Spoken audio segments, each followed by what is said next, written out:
Have you ever found yourself stuck in one of life's storms? And no matter how hard you try, no matter what you do, it seems that you can't make any headway.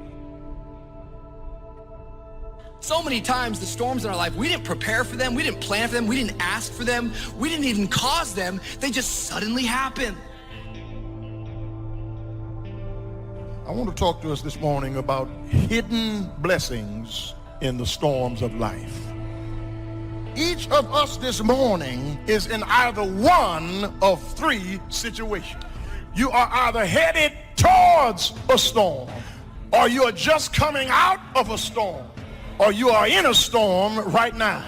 But whatever your situation, God is in control. Storms come suddenly, but God is not surprised.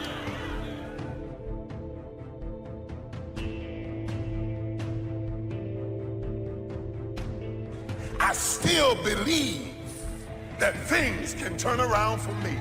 I still believe that this is not my final position. I still believe that my family can get better. I still believe that if I lose this job, there is another job for me. Still believe that my marriage is not over. Turn to your neighbor and say, you got to keep your hope.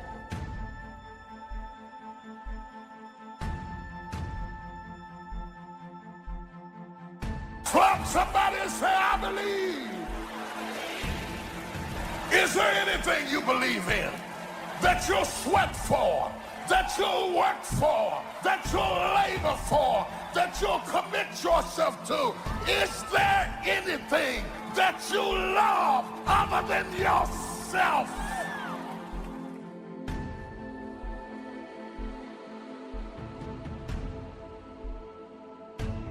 Just because you lost a job, don't stop trusting that God is my provider.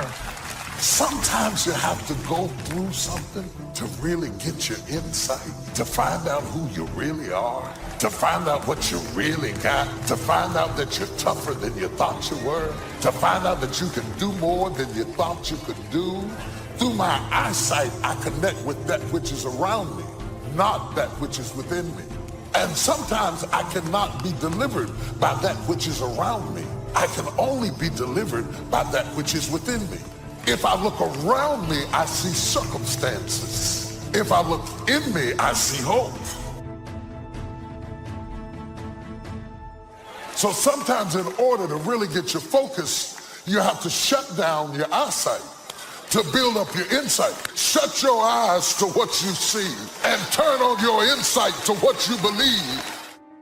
You can't help victims when you see yourself as a victim. You have to announce your recovery to yourself. You gotta command yourself, get up out of this hospital bed and start to moving.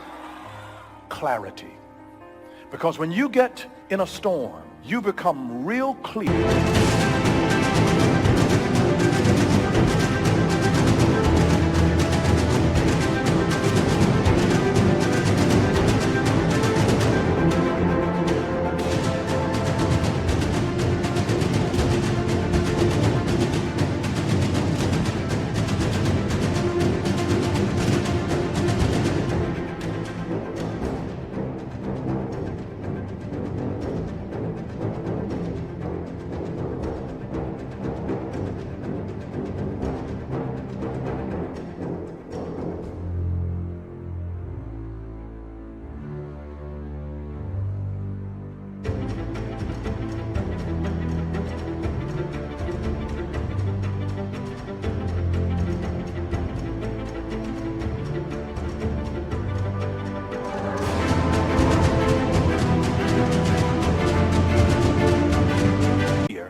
Of what matters and what does not. When you get in a storm, you're not trying to say, oh my God, let me get my Gucci bag. No. When you're in a storm, you get clarity as to what matters. Your priorities come into view when you're in a storm. So if you can't control something, and you can't get control of it, you have to at least embrace what you can. There's only so much you can do, and you cannot completely eliminate it, but you can't control it. So why are you going to worry about it? Why are you going to stress about it? If there's something that's completely beyond your control, you've got to detach from it and not let yourself get stressed about it. Dreams without goals remain dreams, just dreams, and ultimately fuel disappointment. Dreams without goals, yearly goals, life goals, daily goals, monthly goals, hourly goals, goals on the road to achievement cannot be achieved without discipline and consistency. You understand?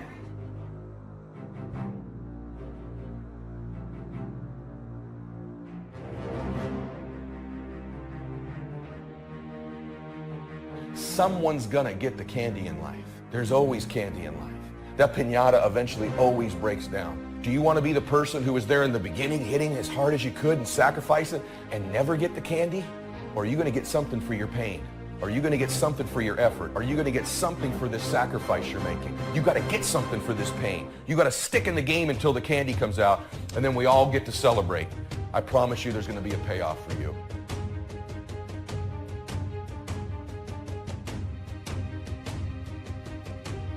The big challenge is to make something out of each opportunity. Now, if winters are always going to occur in our life, shouldn't we benefit from them too? Come the next winter, you could be on the inside looking out, seated by a warm fire, the company of a good friend, and those unique feelings of security in spite of the circumstances or the season.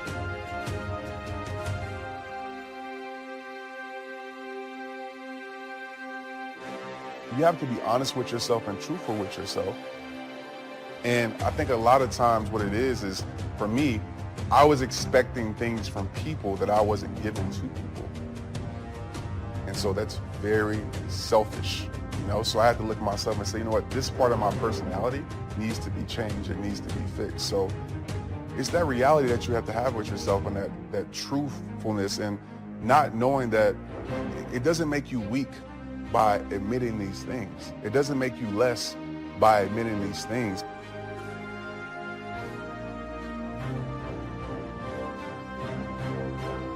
Begin to know now that the night will pass, and as you learn to grow and progress, you will better understand how to handle every night and better live every day. Don't be afraid to face the facts of life. It is not negative to understand that the winters always come.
Don't clip the word impossible out of the dictionary.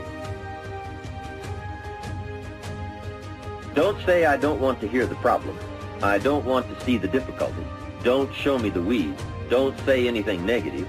Only see the positive. That's foolish. There is a thin line between positive thinking and kidding yourself. And remember, there's also a thin line between faith and folly.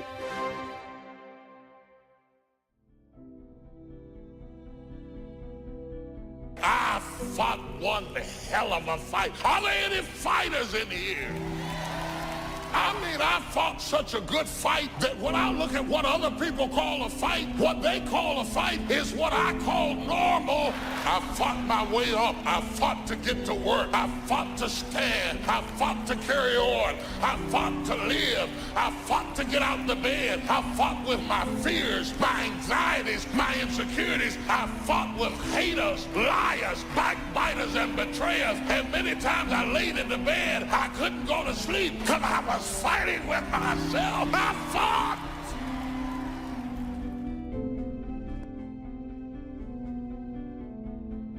Take ownership. Take extreme ownership.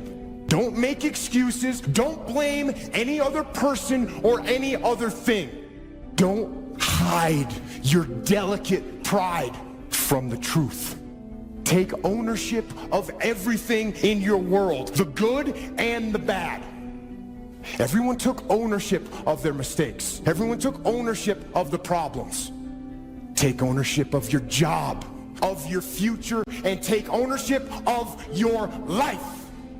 And lead. Lead yourself and your team and the people in your life. Lead them all to victory.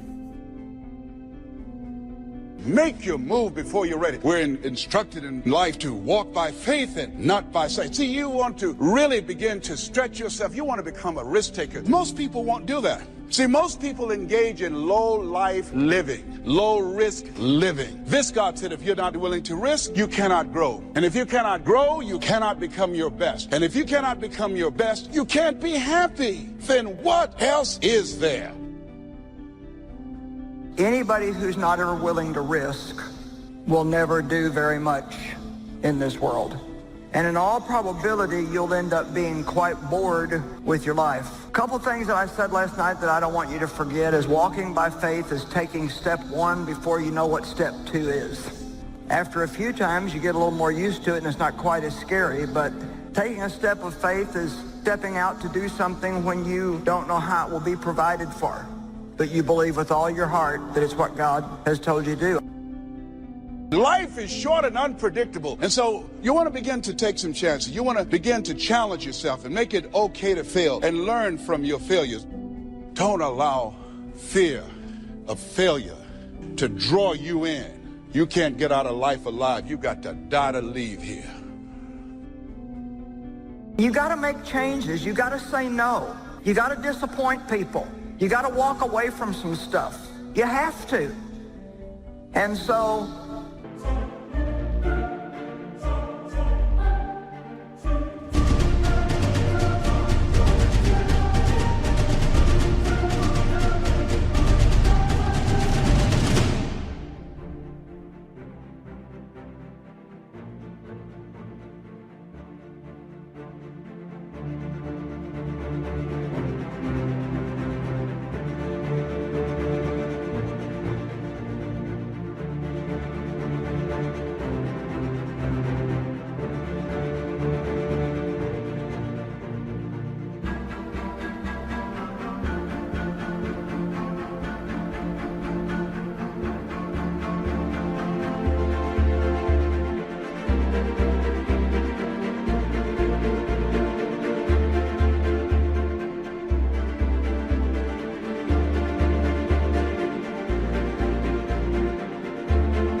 stepping away from things has felt much more dangerous to me than taking on 5 new things.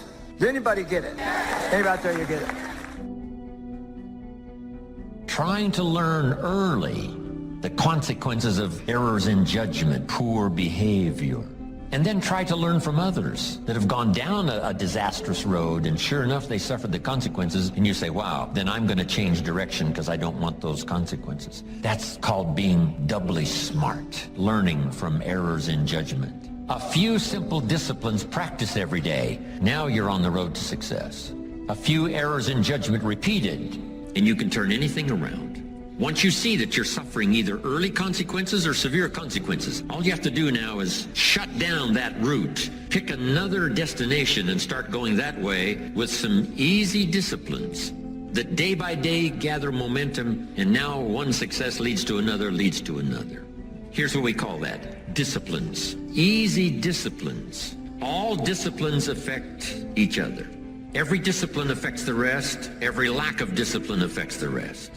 What's interesting about success is starting a new discipline, a couple of new disciplines, and sure enough, once you've gained just a little bit of success in a couple of new disciplines, it'll inspire you to clean up the rest. It'll inspire you to fine-tune all of your other disciplines. Each lack of discipline affects the rest. Solving problems, going from errors in judgment to easy disciplines that can change it all.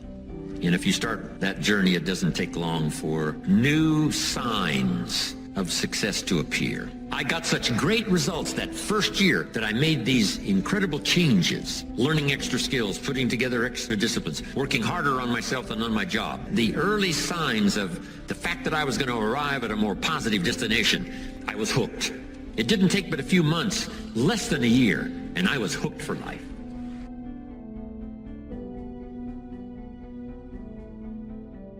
So when you begin to say, what is it that I want to leave? What contribution that I want to begin to make? What difference do I want to make in life?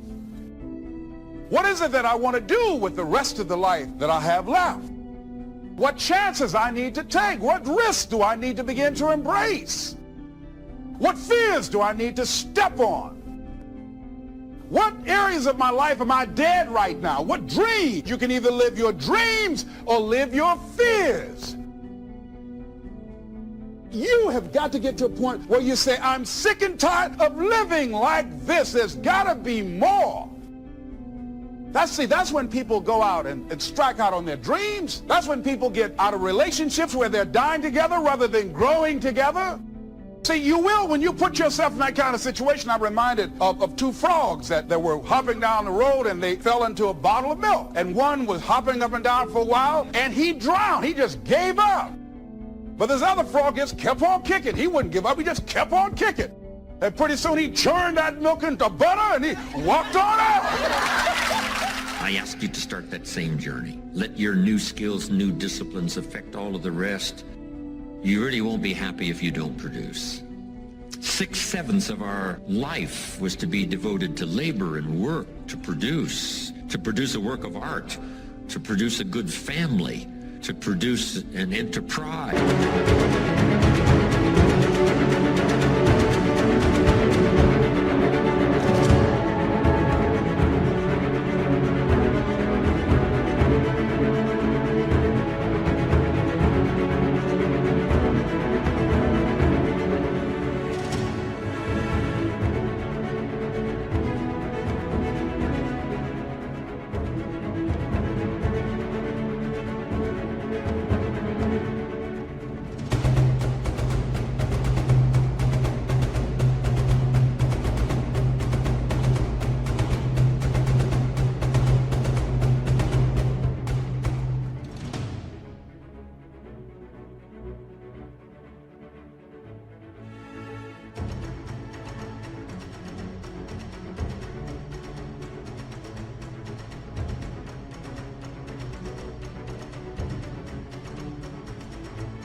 That's the essence of life in its best form. First is to be a producer. What is the reason for the seed and the soil and the sunshine and the rain and the seasons of life and its miracle? What's the reason for all of that? Here it is in a nutshell for your notes. To see what you can do with it. We've got books to read, and we've got classes to attend, and we've got, things to do and things to learn. And if you put it all together, you can have not only your health, but your fortune. Why not see what you can do with what you've been handed? As basic as seed and soil and sunshine and rain. Here's what all of us have the miracle, and it's almost godlike in its potential. The ability to recreate.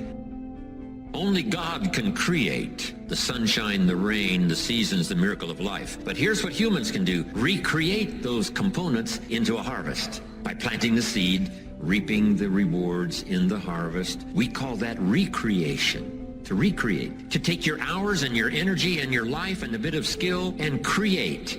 Actually recreate a career, a future, possibilities, fortune. Recreate.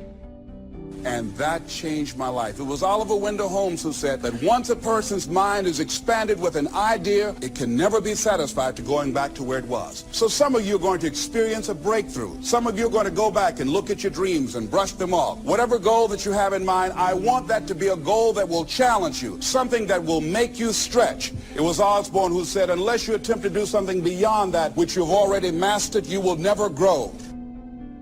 What is it that you looked at some point in time and you decided that you couldn't do it? That you talk yourself out of it? Whatever it is, bring it back out there. How are you going to do it? That will come to you in due time.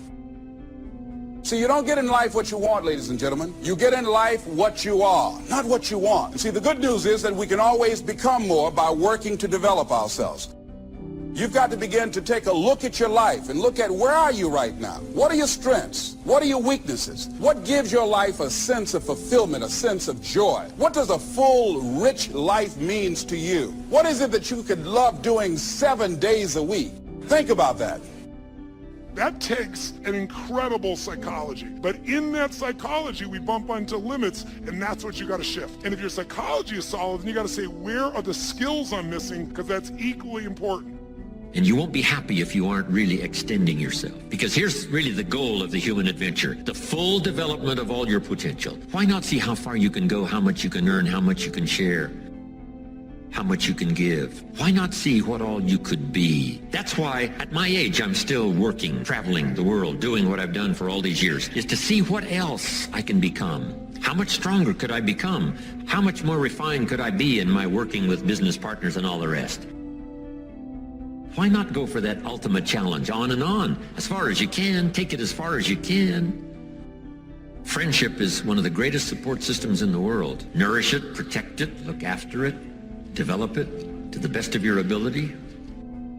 Next is your heritage. Keep your heritage alive. That's what's made America great, is a combination of a variety of heritages from all over the world. People have been coming from all the countries of the world to America, bringing with them their gifts. Gift of business ethics, gift of government, gift of music,